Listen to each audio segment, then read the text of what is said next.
Hi, so there's something that I haven't done in quite a long time, and that's do go through an article from Alex Berenson. There's been quite a few reports that have come out. Alex has released the FDA has released a couple of reports, damning reports on the effects of the mRNA vaccines. More importantly, the death of children, at least 10 children, due to mRNA COVID vaccines. So this came out the other day, and there's quite a few other reports. I will put a link up for Alex Berenson's Unreported Truths, so you can go through the different reports that have been released with all this information. But let's go through this latest report on these 10 children, and also look at what the FDA itself has said. Got my eyes straight ahead, got my head in the game. With the red light on, I'm just waiting for the change. Keep my head down low. Okay, so as I said, this is from Unreported Truth by Alex Berenson. It's breaking, urgent. The mRNA COVID vaccines killed at least 10 kids. That's what the FDA has reported. An FDA review found the shots to blame for the deaths. FDA's new vaccine chief, Dr. Vinay Prasad, told staffers in an email the agency will tighten standards on new vaccine approvals, Prasad wrote. He goes on to say the real number of children and teenagers killed by mRNA vaccines is likely much higher. Dr. Vinay Prasad wrote in a 6-page note to staffers after looking at 96 deaths of kids aged 7 to 16. FDA reviewers found 10 died after and because of receiving COVID-19 vaccinations. That's what Prasad has written. The death toll of 10 depends on voluntary reporting and is almost certainly a significant underestimate, Prasad wrote. In addition, the FDA reviewers excluded cases where records were ambiguous. The FDA's age range was also narrow and did not include older teens or younger adults, like he's written an article about Simone Scott, who was a Northwestern University student who died from myocarditis, heart failure, weeks after receiving the Moderna shot. Prasad acknowledged the possibility COVID shots killed more children than they saved. Remember, there were reports coming out here in Australia even that children were not going to be affected, were not going to be killed by COVID-19, and that generally speaking, the vaccines were not going to be of any real help to young children. However, government doctors were still insisting that they get these shots, the mRNA vaccines anyway.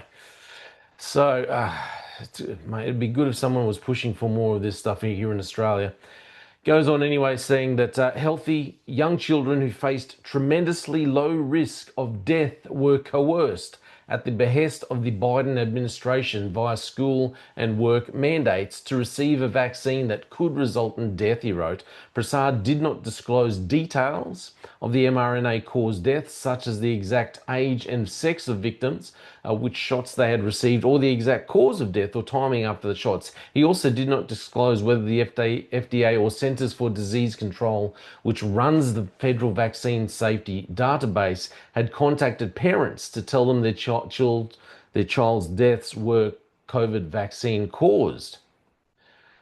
The agency plans to tighten its rules for new vaccines significantly, you'd hope so, and reduce or end the use of surrogate endpoints, Prasad wrote. In other words, companies will have to show that proposed new vaccines actually reduce the risk of death or of disease or death from illness, not just that they cause a person who receives them to produce antibodies or other immune responses to a potential infection. Going down here, so he goes on to say the FDA also plans to tighten its rules for flu shots significantly. So in Prasad's own words, he says, I am writing to report that OBPV, which is the Office of Biostatistics and Pharmacovigilance, the FDA group that reviews drug and vaccine safety. So Korea staff have found that at least 10 children have died after and because of receiving COVID-19 vaccination.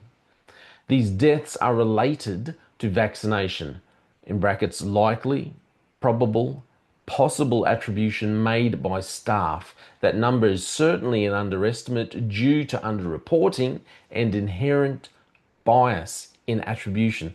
This safety signal has far reaching implications for Americans, the US pandemic response, and the agency itself. Let's call this exactly what it is. This is just pure evil. This is companies who are more interested, who only care about profit. They are pure evil, care about profit, do not care about actually saving lives, producing something that can help, that can benefit all of society. All they care about is pure profit. That is all they care about.